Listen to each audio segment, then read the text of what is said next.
Anupama episode देखने वाले दर्शकों को मेरा नमस्कार। तो आज हम देख रहे हैं कि पूरी फैमिली शाह फैमिली एक साथ बैठी हुई होती है और इतने में फ़ोन आता है और अनुपमा कहती है अननोन नंबर है, तोशु उठा, शायद कस्टमर का होगा। तो तोशु स्पीकर पर फ़ोन लगाता है और वहाँ पर वसुंधरा जी बोलती हैं। वसुंधरा जी कहती हैं कि अनुपमा जी, आपको एक बात कहनी थी।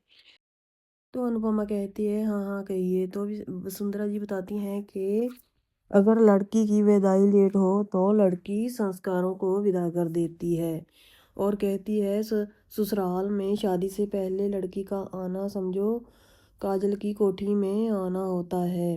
जितना भी मर्जी समझ में या चोरी छिपे आ जाओ, दाग लग ही जाता है। तो अनुपमा सुन के उनकी बातें सुनकर उसे होश उड़ जाते हैं और इतने में आप देखते हैं कि वहाँ पर राही भी आ जाती है और अनुपमा का ध्यान बिल्कुल राही पर नहीं पड़ता। तो वो वसुंधरा जी कहती हैं कि हम कुठारीज हैं, आपको कोई फ़र्क पड़ता है या नहीं, मगर हमें फ़र्क पड़ता है। माही देखती है कि राही आ जाती है और सबको बताती है कि राही आ गई। तो अनुपमा हैरान होती है और उसकी तरफ देखती है और कुछ अनुपमा कहे इससे पहले राही कहती है कि माँ सॉरी, मुझे ऐसा नहीं करना चाहिए था। मैं रात को प्रेम से मिलने उसके हाउस में चली गई थी। और बा कहती है कि हमारे तो बाग फूट गए जो इसने ऐसा किया। तो बा कहती है कि लाज शर्म सब कुछ बेचकर वहाँ पर आ गई और राही को सब घूर कर देखते हैं और बाकी कहती है कि रात को तुम गई और लौट अब रही हो। तो अनुपमा कहती है कि तुम अगर मिलना ही था तो रेस्टोरेंट में मिल लेती, कैफ़े में मिल लेती या फिर घर मिल लेती। तो तोशु कहता है कि जब भी कुछ बात बनने लग जाती है ये राही काम ख़राब कर देती है और हम जब भी सपने देखते हैं वो इसकी वजह से ख़राब हो जाते हैं। राही कहती है कि हमने कुछ गलत नहीं किया, वो बातें करते करते कब मेरी आँख लग गई पता ही नहीं चला।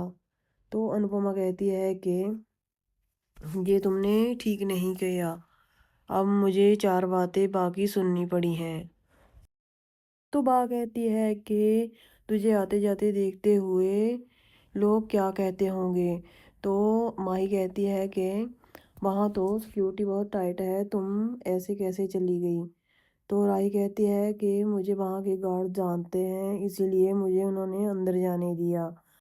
तो अनुपमा कहती है कि तुमने ये अच्छा नहीं किया, तुम मुझे बता देती अगर मिलना था तो मैं खुद प्रेम को यहाँ पर बुला लेती, तो मुझे इतनी बातें सुनने को नहीं मिलती। तो बा कहती है कि कहेंगे लोग कि बिन बाप की बेटी है आवारा हो गई। तो वैसे ही लोग बातें करते हैं कि वो कोठारी से भी कहते थे कि तुम्हारी माँ के दो दो तलाक हुए हैं और वो उन्हें पता चलेगा कि तुम्हारी माँ पहले ही लिविंग में बॉयफ्रेंड के साथ रहती थी तो क्या सोचेंगे। उस तरफ आप देख रहे हो कि पराग और गौतम भी एक साथ खड़े होते हैं और गौतम कहता है कि यहाँ तो रंक का बेटा भी राजा कहलाया जाता है ससुराल में, यहाँ तो राजा का बेटा ही रंक बना कर रखा हुआ है उन्होंने।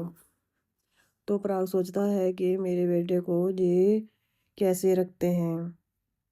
तो आप देख रहे हो कि अनुपमा कोठारी हाउस आती है और शगन लेकर आती है और अनिल कहता है देखो देखो कौन आया। अनुपमा बाबूजी और बा को देखकर सब चौंक जाते हैं कि हमें बिन बताए ये सब लोग कैसे आ गए। तो आप देख रहे हैं कि अनुपमा की एंट्री होती है और ज्ञाति जी आगे जाती हैं और उन्हें नमस्कार करती हैं और अनुपमा बा को कहती है कि सॉरी वाह, हम आपको बिना बताए ही आपके घर आ गए। तो वसुंधरा जी कहती है कोई बात नहीं और अनिल की पत्नी पूछती है लेकिन ये क्या है। तो अनुपमा बताती है कि ये राही और प्रेम की शादी का शगुन है। तो बताती है कि वो हम उस दिन राही ने आपको शगन से मना कर दिया था, लेकिन अब राही मान गई है शादी करने के लिए।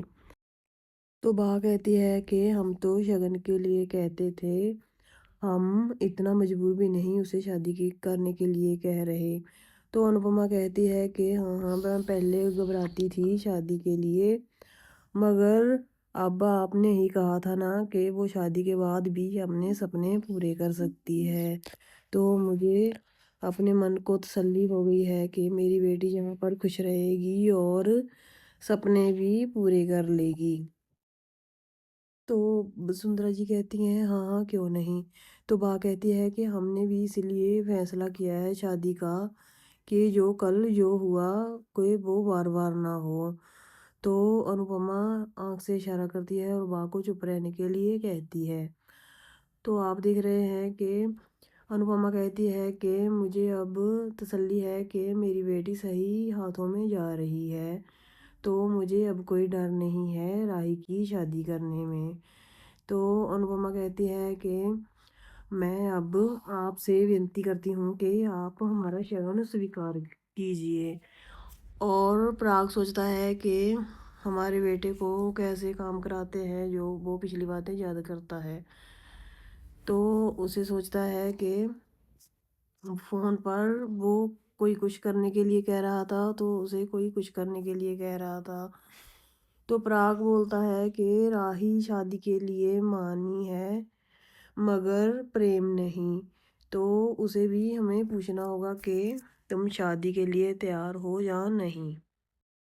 तो पराग कुठारी कहते हैं कि उस दिन प्रेम ने आपके सामने ही कहा था कि हमें अभी अपना कैरियर बनाना है, तो फिर शादी के बारे में सोचेंगे। तो प्रेम से हम पूछ कर ही ये फैसला लेंगे, अभी आप वापस अपना शगुन ले जाइए। तो वहाँ आप देख रहे हो कि राही इधर उधर घूम रही है और अंशु से दिख रहा है कि परेशान है। तो अंशु उसके पास आता है और पूछता है राही को और कहता है तुम शादी के लिए तैयार हो, वो उसके घर वाले भी शादी के लिए तैयार है, तो फिर इतनी क्यों परेशान हो रही हो। तो राही कहती है एक ही पल में मैं अच्छा सोचती हूँ तो दूसरे ही पल में बुरे ख्याल आते हैं, इसीलिए मन परेशान है और सोचती हूँ कि मैं ये शादी निभा पाऊंगी या नहीं।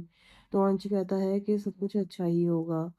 तो आप देख रहे हो कि तो पराग कहते हैं कि इतने सालों के बाद हमारा बच्चा घर आया है, तो हम उसे नाराज नहीं करना चाहते।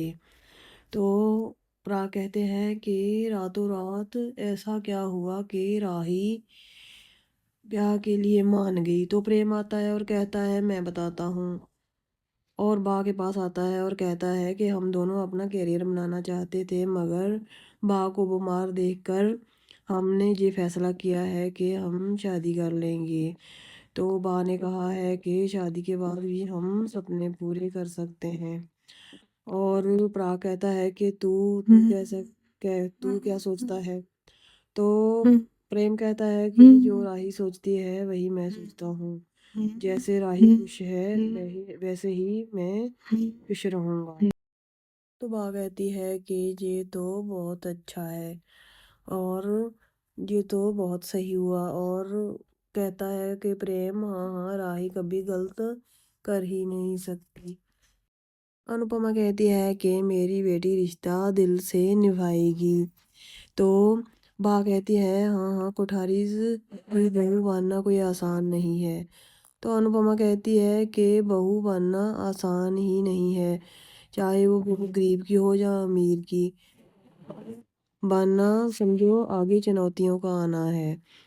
तो अनुपमा कहती है कि आप बेफिक्र होकर रहिए, राही ने हमको शादी के लिए हाँ की है, तो हम इसीलिए शगुन लेकर आए हैं। अनुपमा कहती है कि जितनी अच्छी हमारी बेटी है उतनी ही अच्छी अच्छी वो बहू बनेगी आपकी। तो बा कहती है कि चलिए अगर बच्चों को ये शादी मंजूर है तो शगन पाते हैं हम। तो प्रेम 2 बार बा को कहता है कि हाँ बा हाँ कीजिए। बा कोई जवाब नहीं देती। प्रेम फिर अपनी दादी को बोलता है कि बा हाँ कीजिए। तो बा ने फिर भी कोई जवाब नहीं दिया तो प्रेम पीछे को मुड़ता है और घर से बाहर जाने लगता है और बा फटाफट से हाँ कर देती है और सबके चेहरे पर स्माइल आती है और बा कैथी जी को इशारा करती है कि अनुपमा से शगन पकड़ो। तो कैथी जी जाती हैं और अनुपमा से शगन पकड़कर टेबल पर रख देती हैं और बा कहती है कि शगन पाने की तैयारी करो। तो अनुपमा प्रेम को बैठने के लिए कहती है और शगन पाना शुरू कर देती है और सभी रीति रिवाज करने शुरू कर देती है और अनुपमा बहुत ही खुश होती है और पराग थोड़ा गुस्सा होता है कि बा ने जे कैसे हाँ कर दी। तो बहुत ही गुस्सा होता है और अनुपमा शगन पाती है प्रेम को और दुआ देती है और बुलाए लेती है। तो आप देख रहे हो कि अनुपमा और कैथी जी मिलते हैं और सभी खुश होते हैं और प्रेम सबको माथा टेकता है मगर कैथी जी और अपने पापा पराग को माथा नहीं टेकता। तो वो बहुत गुस्सा हो जाते हैं और एक दूसरे के मिठाई मुंह में डालते हैं और वसुंधरा जी अनुपमा और एक दूसरे के मुंह में मिठाई डालते हैं और जो आप देख रहे हो कि कैथी पराग की और मिठाई लेके जाती है और पराग गुस्सा होकर अंदर चले जाते हैं। तो आप देख रहे हो कि वसुंधरा जी कहती हैं कि मैं 1 मिनट आई और पराग के पास चले जाती हैं और पराग कहता है कि बाज ये आपने क्या किया। हाँ आपने क्यों की। तो बा कहती है कि तू नहीं जानता कि बेटा कितने सालों के बाद घर में लौट कर आया है। तो तू क्या चाहता है कि वो नाराज़ होकर फिर घर छोड़कर चला जाए। तो मैं ये नहीं चाहती कि मेरा पोता और बेटा मुझसे दूर हो जाए। तू नहीं जानता कि तुझे कितना सुकून मिला है प्रेम के घर आने से। अगर प्रेम फिर वापस चला जाता तो तू परेशान हो जाता। तो हम अपने हाथ से बेटा और पोता दोनों ही खो लेते। तो बा कहती है कि जे खुद तू भी जानता है कि जे प्रेम राही के कहने पर ही आया है घर में। 2-4 दिन रहेगा फिर चले जाएगा। अगर राही यहाँ आ जाएगी तो प्रेम भी यहाँ ही रहेगा। तो तू भी देखता है कि बेटे का गम तो राजा दशरथ भी नहीं सह पाए थे। तो तू क्या सह पाएगा। तो आगे आप नेक्स्ट एपिसोड में और भी हंगामा देखोगे कि शाह फैमिली सभी इंजॉय कर रही होती है बाहर जाकर और उनके साथ प्रेम भी होता है वहाँ पे। वहाँ से सड़क पर से पराग गुजर रहे हैं और देखते हैं कि प्रेम को प्लेट धो रहा है और वो कह रहा है कि मेरे हमारे ख़ानदान के चिराग से बर्तन धोए जा रहे हैं और वो भी सड़क पर। अनिल रोकता है मगर पराग नहीं रोकता। तो देखते हैं फिर क्या होता है। आगे का एपिसोड देखने के लिए हमें सब्सक्राइब करें। धन्यवाद।